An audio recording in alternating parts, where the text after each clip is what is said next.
Assalamu alaikum. I am Riaz Ahmed. Once again, welcome to online class. Hopefully, you all would be in the best of your health and doing very well. As for what in previous lecture number 1, what I discussed with you people is what the poem Pied Beauty by James Hopkins. Is for a brief introduction to the poet, and then what is for what the form of the poem is, and in the last what is for what is all about the poem is. In this very lecture is for what I would now come to the very text of the poem. I would analyze, explain the textual lines of the very poem. But before going to the poem, is what I would like to share a few points with you people is for which are relevant to this very poem. The poet is a religious person, is a priest, and this is what we do find a religious touch in this very poem. It's all about God, it's all about creator, and it's all about creation. And as for what we do find in this very poem, the poet's love for nature. What we do find is love of nature, and his love for the beauty what is there in the nature. The third thing is for the setting of the poem is the poet is for at that time living in North Wales in the countryside and in the company of nature, and this what is for in the company of there is for meadows and fields and all those natural things. And as for what we do find strong imagery in this very poem, especially what attracting, appealing to our sense of sight. The speaker, the poet himself, and what we do find is for on the part of the poet that he is a keen observer, and what he just telling us all about the natural world, all about the things of the nature in a minute details. Let us come to the to the poem. I would take the first 6 lines. In this lecture, I would take the first 6 lines, says state. So, just come to the very first line. Glory be to God for dappled things. Glory be to God for dappled things. So, the very first line, the opening line, what sets the tone of the poem, and is for what she is directly what giving respect to God. And what we do find the glorification, the respect or the admiration is for towards God, and what he pays homage, what he pays respect to God, that what the God is for glory be to God. And what we do find the respectful expression of gratitude on the part of poet is for why this admiration, why this what glorification, why he pays respect to God is for God created multitude of things, and all those things, what those things are dappled things. He is the creator, he created things, but what he created, what especially for poet, something very interesting, something very beautiful, dappled things. Dappled means is for marked or spotted color or light. It may be, this what is for, it may be flowers, it may be plants, it may be animals or birds. So he just what admires, appreciates, and what he just glorifies God, that he says glory be to God. What he created, all those dappled, what he created, all those pied things, dappled or pied. Pied is what the very title is, pied beauty. Pied and dappled is what these two words are synonyms, and what they have the similar meaning, marked or spotted color or light. So on the body of it may be animals, birds, or as far it may be flowers or plants. So glory be to God for dappled things. Why he deserves why God deserves admiration, appreciation, glorification on the part of poet, because what he created dapple things. And is for all those dapple things very beautiful, what very beautiful to the eye, what very attracting or appealing to the eyes. And dapple things, what those dapple things, what they have unique or what strange or interesting designs or patterns. Dappled things or marked or spotted things because what those things have unique or what strange or interesting patterns or designs. So what on the part of speaker, what the speaker announces the very presence of God, and what it shows the belief of the poet that what he believes in religion, and what we do find a religious touch. So God is the creator of this what natural phenomena. God is the creator of this natural world. So what it shows. This was the second line. What it is for skies of couple color is a brinded cow. In this very line is for the second line is the poet compares sky with cow. This was basically totally two different things, sky and this was the animal cow. So what is something common in these two is for why he compare this what is for using this simile, this what comparison between sky and cow. What is something common between these two? This was something interesting or what it seems odd. So come to the line skies of couple color. What the sky seems or looks of couple color. It may be what the sky can be full of loose textures. It may be what we do find patches, what we may find the blotchy clouds, and what we may find is what the sky double color. हो सकता है आसमान हमें नज़र कभी blue नज़र आ जाता है, क्लाउड इसके ऊपर आते हैं, पैचेस जैसे बन जाते हैं इसके ऊपर, तो कलर्स जो है उसमें मुख्तलिफ हमें नज़र आ सकते हैं. According to the poet, what the sky is double color.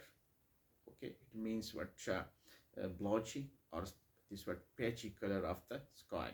दो किस्म के रंग उसमें हमें नज़र आ सकते हैं, ब्लू हो सकता है, क्लाउड्स की वजह से इसमें ब्लैक कलर नज़र आ सकता है इस किस्म का. And is for what the color of the cow is what the animal what we do find in meadows, in fields. So what the brinded cow, brinded, basically what the word is archaic word which now what brindled. What it is, the word is brindled. It means brownish color with streaks of varying colors. Brown color और जो जानवर के जिस्म के ऊपर brownish colour होता है, और अमूमन दारियों की सूरत में, स्ट्रिक्स कहते हैं दहारियाँ, जैसी लकीरें जैसी होती हैं, तो ब्राउनिश कलर और दहारियों की सूरत में. तो what it means brindled brownish with streaks of varying colors.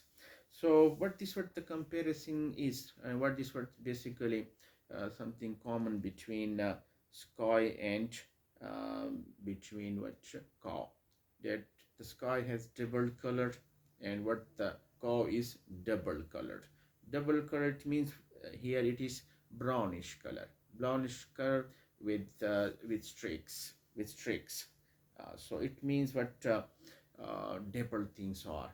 The first the sky and the second the cow, and what the comparison is, sky double colored, and what we do find this what is for on the body of the cow, streaks, and what the most of brownish, it may be what the mixture of some other colors. So this what is for the comparison is something very strange or odd one, but is for the poet this is something what the comparison is what something common is for the color is concerned.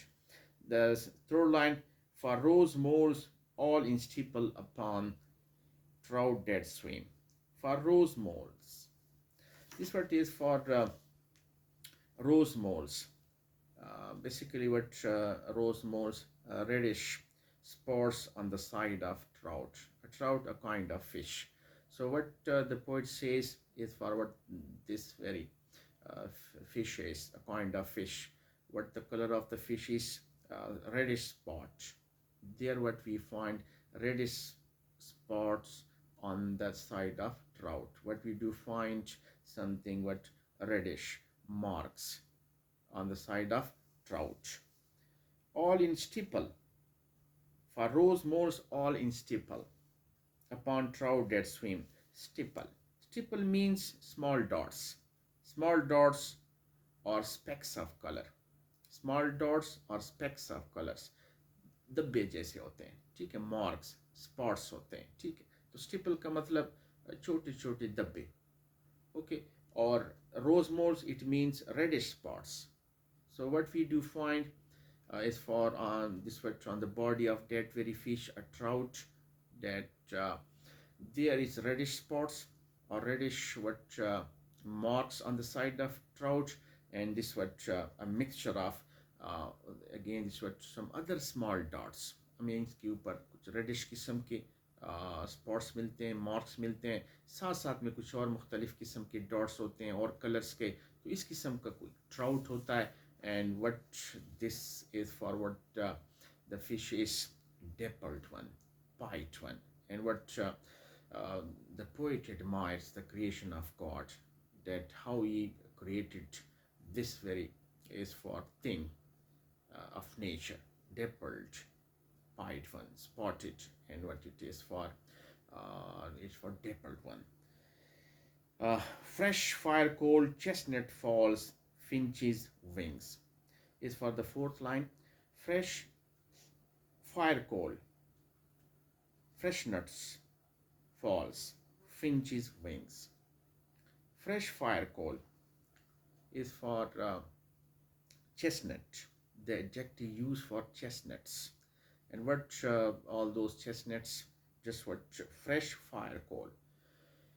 Basically when these chestnuts, when the wind blows and all those what having fallen on the ground, those chestnuts, when they break open, what revealing the reddish brown is for nut within, is for when the wind blows and all those chestnuts, but they just having fallen on the ground, and when they broke open, what it revealing within the is for the chestnut. What we do find is for reddish brown nuts within it. And what those what the nuts looking like fresh fire coal, looking like fresh fire coal, ऐसे जैसे कि बिल्कुल ताज़ा, जैसे कोई दहकता हुआ कोई क्या हो, अंगारा हो. So basically when the wind blows and when the chestnuts what they have fallen, what those chestnuts what they are looking just looks like burning fire coal, ऐसे जैसे कोई जलता हुआ कोई अंगारा हो, ऐसे ताज़ा, ऐसे गर्म से लगते हैं. And what admires the poet is for the creation of God. Okay, so this what is for, and in this very line is for what the last what finch's wings. Finch is what a type of bird, finches, a type of bird, wings, and is for what the colorful wings of of those birds. And what we do find multicolor wings of those birds. So he admires, he glorifies the creation of God, all those things, dappled one, pied one, and is for the finches, the birds among them. What the wings of those birds are is for multicolor. So is for this what these three lines, and how he admires the creation of God. Now he comes to this what the last two lines is for landscape plotted and pieced, fold, follow, and plow. In all trades, their gear and tackle and trim.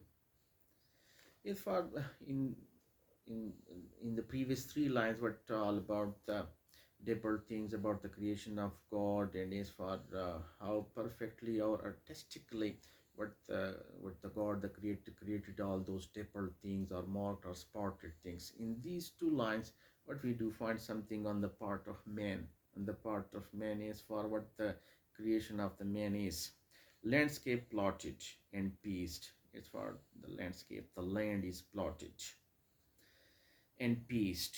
What is for these dappled things created by man, and what the man divides land into small plots or fields. Some being is for what fold, follow, and plow. Fold. It means what a piece of land is. Follow. Follow means it for uh, this what a kind of land what it is unplowed. It means without being cultivated. ऐसा ज़मीन का टुकड़ा जिसको बना तो दिया जाता है, तैयार भी कर दिया जाता है, लेकिन इसको ऐसे रख दिया जाता है ताकि वो ज़्यादा फर्टिलिटी उसमें आ जाए, ताकि मज़ीद तैयार हो। अभी उसमें कोई काश नहीं की जाती कोई चीज़, इसको कहते हैं फॉलो। अनप्लाउड इसको कहते हैं इंग्लिश में, without being sown. So fold, follow and plough is for what man divides the land into small plots, or it means or fields. Somewhat this what some this what it may be being used is folds, and what this what being used is folds for it may be the enclosure of sheep. enclosure of sheep, भेड़ों के रखने के लिए कोई ऐसा टुकड़ा इस्तेमाल किया जाता है, वहाँ पर कोई इस किस्म का उनके लिए जगह बनाई जाती है. It may be the somewhat follow, maybe what a piece of land is, the very fold of the land is used. It may be what is just a meadow. It is what being prepared. It is what just prepared, but what it is not cultivated. It may be used as meadow. इसे बस जैसे कि यहाँ पर कोई घास वगैरह पैदा हो जाती है जो कि जानवर उसको चर सकते हैं, इसके लिए रख दिया जाता है. And yet other being ploughed to raise crops. और इसमें जो तीसरा है, कुछ ऐसा ज़मीन का हिस्सा होता है जो डिवाइड किया जाता है, वो क्या उसमें बाकायदा काश्त होता है, बाकायदा उसमें जो है बीज बोया जाता है. So what we do find on the part of man, what man also creates dappled things, and what the man divides the land into different folds.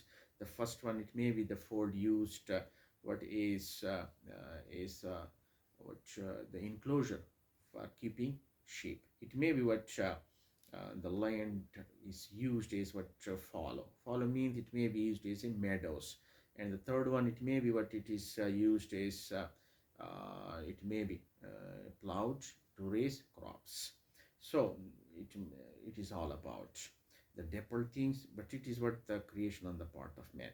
The last, and all trades their gear and tackle and train. All trades is what the man.